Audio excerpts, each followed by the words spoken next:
ஒன்றிய அரசால் தாக்கல் செய்யப்பட்ட பட்ஜெட் என்பது தமிழ்நாட்டுக்கு மாபெரும் ஏமாற்றத்தை அளிக்கிற ஒரு பட்ஜெட், மிகப்பெரிய வஞ்சகத்தை அளிக்கிற ஒரு பட்ஜெட்.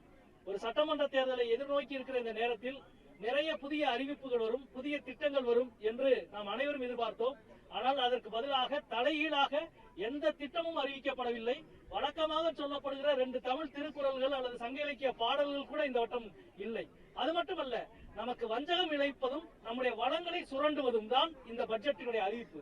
நமக்கு எல்லா வகையிலும் வஞ்சகங்கள், குறிப்பாக ரயில்வே திட்டம் அல்லது புதிய தொழிற்சாலைகள், புதிய கட்டமைப்புகள் சார்ந்து ஒற்றை அறிவிப்பு கூட இந்த பட்ஜெட்டிலே இடம்பெறவில்லை. மாறாக அரிய வகை கனிமங்களை சுரண்டுவதற்கு அரிய வகை கனிமங்களுக்கான வழித்தடம் தமிழ்நாடு, ஆந்திரா, ஒரிசாக்கான வழித்தடம் அமைக்கப்படும் என்று சொல்கிறார்கள்.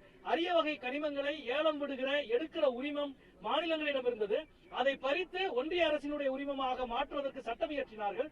இப்பொழுது தமிழ்நாட்டினுடைய அரிய வகை கனிமங்களை சூறையாட தனிய வழித்தடம் அமைக்கப்படும் என்று அறிவித்திருக்கிறார்கள். நமக்கு வழங்க வேண்டிய வளங்களை வழங்கவில்லை, மாறாக நம்முடைய வளங்களை சுரண்டுகிற அறிவிப்பு தான் வெளியிடப்பட்டிருக்கிறது என்பதை பார்க்கிறோம். அதே போல ஆயுர்வேதா மருத்துவத்திற்கு 3 முக்கியமான அறிவிப்புகள் வெளியிடப்பட்டிருக்கிறது. ஆனால் சித்த மருத்துவம் மாற்றி ஒற்றை அறிவிப்பு கூட வெளியிடப்படவில்லை. அதே போல அகழாய்வில் தொலைவீராவில் தொடங்கி காலிங்கர் வரை பல அகழாய்வுகளில் திட்டங்கள் அறிவிக்கப்பட்டிருக்கிறது.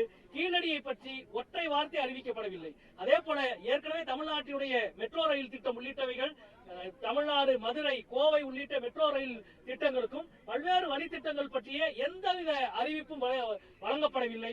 அனைத்து வகையிலும் வஞ்சகத்தை இழைத்திருக்கிற ஒரு பட்ஜெட்டாகத்தான் இந்த பட்ஜெட் இருக்கிறது. மிகப்பெரிய ஏமாற்றமாக இருக்கிறது. பட்ஜெட்டிலே நிதியமைச்சர் சொல்கிறார், மாநிலங்களுக்கான வரி பங்கீடும், அதே போல பொது பாதிக்கப்பட்டவர்களுக்கான நிவாரண நிதிகளும் பொது நிவாரண நிதியும் நாங்கள் சமரசம் இல்லாமல் சமமாக வழங்குகிறோம் என்றார். ஆனால் ஒட்டுமொத்தமாக பேரிடர் நிவாரண நிதி ஆனாலும் சரி, மாநிலங்களுக்கான சம உரிமையான நிதி ஆனாலும் சரி, தமிழ்நாட்டுக்கு இழைக்கப்படுகிற வஞ்சகம் என்பது முற்றிலுமாக நிவர்த்தி செய்யப்படவில்லை. இன்னும் சொல்லப்போனால் புதிய திட்டங்கள் எந்த துறையிலும் துவக்கப்படவில்லை. மாறாக பல மாநிலங்களுக்கான திட்டங்கள் என்பது தொடர்ந்து அறிவிக்கப்பட்டிருக்கிறது.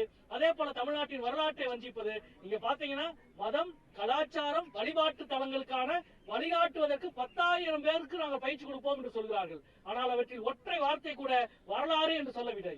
மதம், வழிபாட்டு தலம், பண்பாட்டுக்கான பயிற்சிக்காக 10,000 பேருக்கு. ஏனென்றால் வரலாறு என்பது பன்முகப்பட்ட வரலாறாக, இந்தியாவினுடைய ஒற்றுமையை வலியுறுத்துகிற வரலாறாக இருக்கிறது. இவர்கள் இந்த நாட்டை வரலாற்றின் பின்போ அறிவியலின் பின்போ கொண்டு செல்ல தயாராக இல்லை. மாறாக தங்களது நம்பிக்கைகளின் பின்னால் இந்த நாட்டினுடைய அடுத்த தலைமுறையை கொண்டு செல்வதற்கு மிகப்பெரிய நிதியை மடைமாற்றம் செய்கிறார்கள் என்றுதான் நான் நினைக்கிறேன்.